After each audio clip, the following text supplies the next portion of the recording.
La maladie des foyers récomposés. L'homme vient avec ses enfants, la femme de même en vient avec ses enfants. Et donc, le caractère de l'égoïsme se manifeste en voyant la manière que l'homme considère ses enfants et la manière qu'il considère les enfants de son épouse.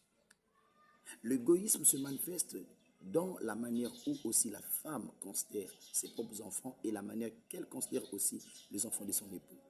Et donc, si vous n'avez pas le Saint-Esprit, vous ne faites pas attention, vous n'adhérez pas à la vision de la parole de Dieu, vous allez être totalement visité par le caractère de l'égoïsme.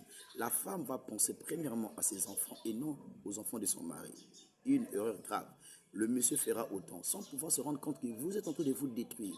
Alors, si toi, la femme, tu t'es permise de venir dans un foyer avec les enfants et que tu es venu trouver le monsieur avec aussi ses enfants, toi, la femme, ce que tu dois faire, il faut penser au bien-être de tes enfants et aussi aux enfants de ton époux, car tous sont devenus tes enfants.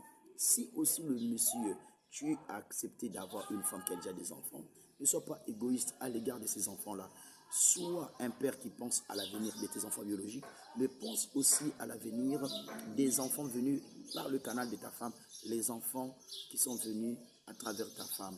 Parce que les enfants biologiques peuvent aussi t'abandonner. Et ceux que tu as élevés qui sont venus derrière ta femme peuvent bien te venir en aide.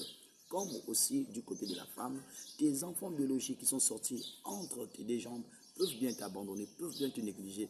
Mais les enfants que tu as élevés, que tu as donné une bonne éducation, que tu as élevés avec amour venant de ton mari, peuvent bien prendre soin de toi.